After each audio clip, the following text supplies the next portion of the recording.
পরিব্রাজক থেকে কোশ্চেন হয় না এমন জব এক্সামগুলোতে খুব কমই দেখা যায়। সহজ হইতে কীভাবে পরিব্রাজক মনে রাখা যায় সেটি আপনাদের সঙ্গে শেয়ার করব।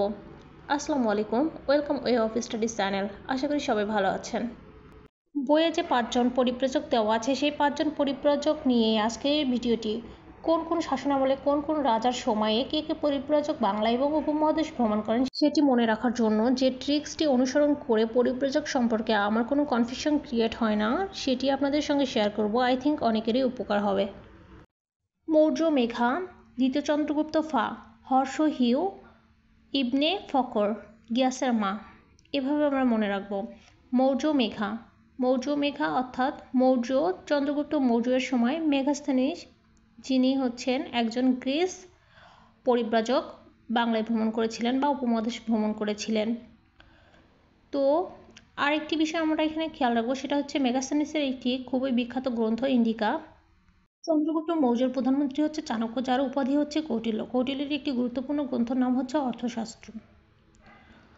দ্বিতীয় যে চন্দ্রগুপ্ত রয়েছেন তার সময়ে বাংলায় আসেন হচ্ছে বা উপমহাদেশে আসেন ভ্রমণ করতে যে পরিব্রাজক তার নাম হচ্ছে ফাহিয়ান। দ্বিতীয় চন্দ্রগুপ্ত এর সভাপতি ছিলেন হচ্ছে আর্যভট্ট। এটিও আমাদেরকে খুব গুরুত্বের সঙ্গে মনে রাখতে হবে কারণ এই ধরনের কোশ্চেনগুলো পরীক্ষায় বারবার এসে থাকে। হিউয়েন-সাং আসেন হচ্ছেন হর্ষবর্ধনের রাজত্বকালে। হর্ষবর্ধনের সভাকবি ছিলেন হচ্ছেন বাণভট্ট। নেক্সট গুরুত্বপূর্ণ যে পরিব্রাজককে নিয়ে কথা বলবো তিনি হচ্ছেন ইবনে বতুতা।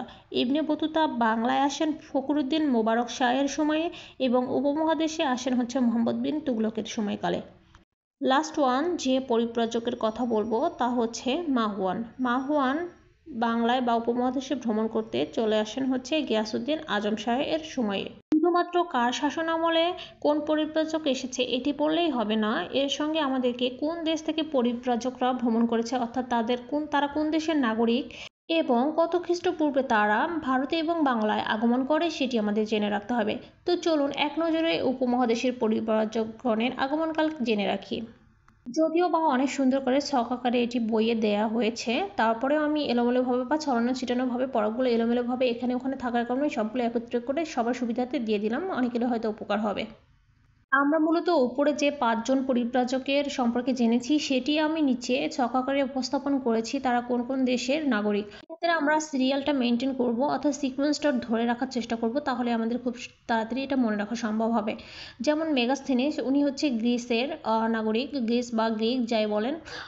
ফাহিয়ান চীনের, হিউয়েন-সাং চীনের, তারপর হচ্ছে ইবনে বতুতা মরক্কোর এবং শেষে হচ্ছে মাহুয়ান উনিও হচ্ছে চীনের। তো অনেক গুরুত্ব দিয়ে আমরা ফাহিয়ানকে মনে রাখবো কারণ ফাহিয়ান এমন একজন পরিব্রাজক যিনি প্রথম চীনা পরিব্রাজক বাংলায় বা উপমহাদেশে ভ্রমণ করেন। তো আমি এটাকে হচ্ছে 3 স্টার দিয়ে রাখলাম। দেন আমরা যেটি মনে রাখবো সেটি হচ্ছে এই মেগাস্থেনিস, ফাহিয়ান, হিউয়েন-সাং, ইবনে বতুতা, মাহুয়ান তারা হচ্ছে ভারতে আগমন বা বাংলায় আগমন করেন কত খ্রিস্টাব্দ বা খ্রিস্টপূর্বে। মেগাস্থেনিস খ্রিস্টপূর্ব 302-এ ভারতে আগমন করেন কিন্তু বাংলায় আগমন করেননি। 5ম শতকের প্রথমার্ধে ফাহিয়ান বাংলায় এবং ভারতে আগমন করেন। হিউয়েন-সাং 603 খ্রিস্টাব্দে ভারতে আগমন করেন, 638 খ্রিস্টাব্দে বাংলায় আগমন করেন। ইবনে বতুতা উনি হচ্ছে 1333 খ্রিস্টাব্দে ভারতে আগমন করেন এবং বাংলায় আগমন করেন 1345 থেকে 1346 খ্রিস্টাব্দে। মাহুয়ান উনি হচ্ছে ভারতে আগমন করেননি কিন্তু উনি বাংলায় আগমন করেছিলেন 1406 খ্রিস্টাব্দে।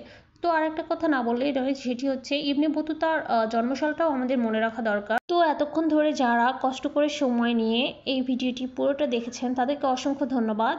চাইলে আপনারা স্ক্রিনশট নিয়ে রাখতে পারেন। দেখা হবে নেক্সট কোনো ভিডিও নিয়ে। সবার সুস্থতা কামনা করছি, ভালো থাকবেন, আল্লাহ হাফেজ।